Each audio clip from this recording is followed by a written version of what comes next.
शांति। आज 5 जनवरी 2024 है। बाबा कहते हैं दुआएं देना, दुआएं लेना ये सबसे सहज और श्रेष्ठ पुरुषार्थ हैं।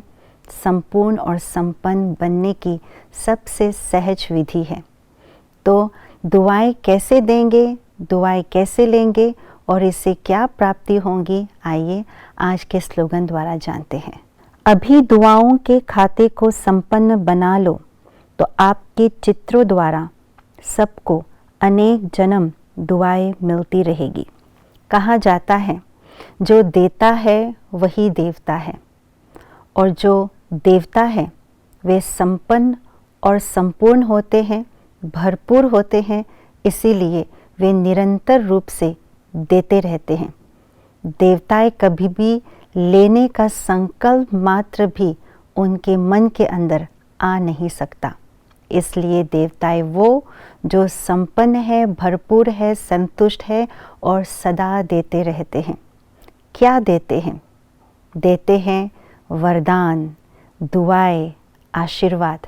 इसलिए इस कलयुग के अंदर चैतन्य देवी देवता न होते हुए भी उनके जड़ चित्रों के आगे भक्तजन समक्ष आते हैं और उनसे वरदान, आशीष, दुआएं मांगते हैं और उन्हें मिल भी जाते हैं। क्यों?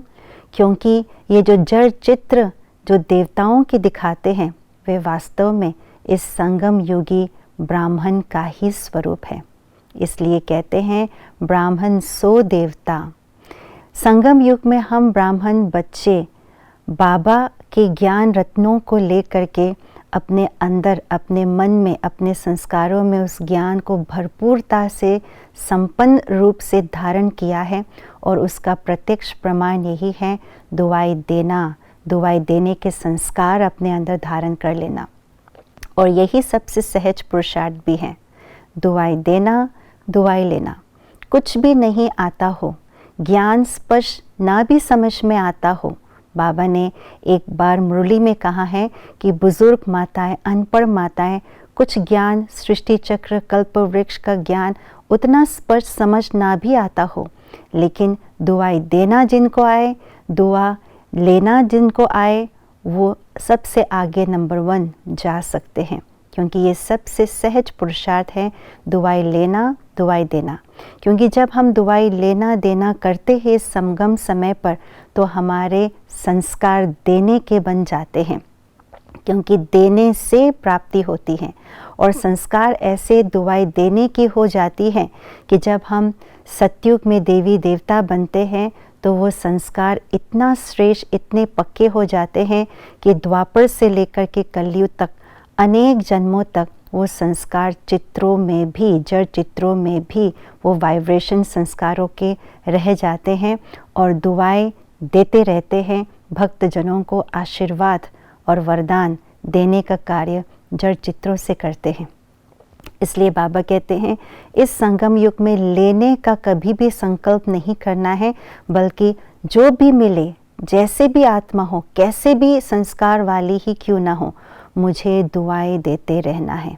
दुआएं जब देंगे तो दुआएं मुझे मिलेंगी। बाबा ने एक अव्यक्त मुरली में ये भी कहा हुआ है, कोई कुछ भी दे लेकिन मुझे यथार्थ रूप से देना है।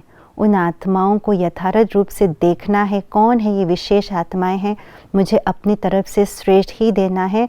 तो उनकी जो बद्दुआ जो उनकी तरफ से मिल रही है, वो बद्दुआ भी मेरे समक्ष आते ही दुआ में बदल जाएगी, मुझे कुछ नहीं होगा। इसलिए दुआ देना ही दुआ लेना है। ओम शांति।